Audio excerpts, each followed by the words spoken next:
on allait dans le sens de l'histoire. Aujourd'hui, je pense qu'il est acquis pour tous qu'il ne faut plus vivre contre le fleuve, mais vivre avec lui. Au pied du mont Gerbier de Jonc, les premières sources de la Loire. C'est ici qu'un combat surgit, à la fin des années 80. La capacité de ce fleuve, c'est à révéler ce qui constitue la force des sociétés à un moment donné. C'est pas pour rien qu'on l'a appelé le fleuve royal. De la Haute-Loire à l'estuaire, des hommes et des femmes s'unissent et se soulèvent. C'était tout simplement la vie des gens qui avaient un même objectif. Et ça, c'est fort. On peut aller loin si on marche tous dans la même direction. L'objet de leur lutte, le projet de construction de 4 barrages sur la Loire et ses affluents. Je pense qu'on a quelque part grandi ensemble et que cette expérience est une expérience assez unique qui nous a permis d'avoir un regard différent. Voici leur histoire, elle perdure depuis 25 ans. Tous les gens qui ont eu leurs souvenirs, leur maison ou leur mode de vie noyés sous un barrage disent tous la même chose. C'est une souffrance terrible. Donc la perspective de cette souffrance me met en mouvement.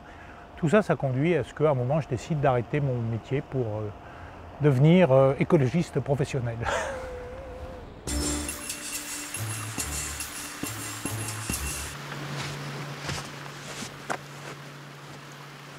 Ici, nous sommes sur le site de Serre-de-la-Fare, le haut lieu du combat qu'on a mené pendant 5 ans. On a occupé ce magnifique site contre des agressions par les bulldozers qui devaient construire le grand barrage.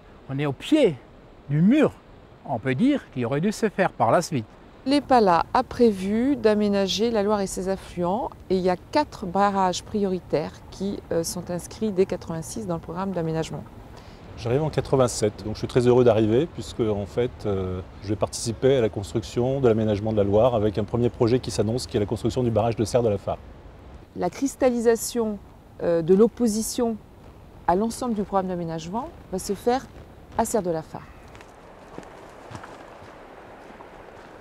La Loire, ici, aurait été barrée. Imaginez-vous une ligne horizontale, 100 mètres de hauteur, et nous, ici, on serait à peu près 20 mètres, 30 mètres sous l'eau. En 1986, il y a l'union sacrée qui est déclarée par les protecteurs de la nature et les pêcheurs contre le programme de l'EPALA. Et c'est la naissance de Loire vivante. Et ensuite, ce qu'on va essayer de faire, c'est de porter le débat de notre opposition au programme de barrage au plan national. C'est apparu de manière extrêmement progressive, c'est finalement un petit peu comme une avalanche, il y a un petit grain de neige qui va déclencher quelque chose d'énorme. Un élément fort va intervenir en 1988 avec la venue du prince Philippe, le duc d'Édimbourg, qui est aussi le président du WWF International. Qui dit « Vive la Loire sauvage ». Elle est encore sauvage. Au moins on peut dire, elle est la plus sauvage des fleuves qui existent encore en Europe. Le message, c'est quoi? Vous avez la chance en Europe, vous, la France, d'avoir le dernier fleuve qui a encore des caractéristiques de fleuve naturel, de fleuve libre, de fleuve sauvage. Pourquoi? Parce qu'il déborde encore beaucoup, et puis que l'été, il n'y a pas beaucoup d'eau. Ça n'est pas un fleuve sous contrôle. Vous imaginez quand même ce que ça a pris comme ampleur, d'un problème vraiment local. On était passé à un enjeu pratiquement international. Il faut nous mobiliser, il faut occuper en permanence, c'est-à-dire jour et nuit, le site.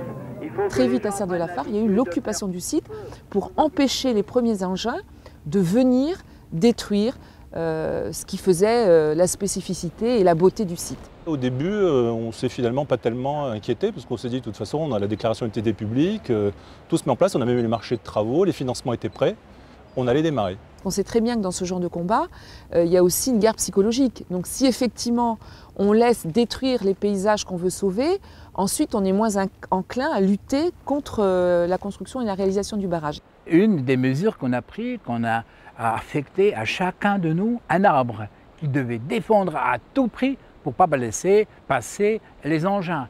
Alors voilà, ici, ça c'était mon arbre. J'allais le protéger, j'allais m'enchaîner, j'allais monter dessus jusqu'au dernier moment.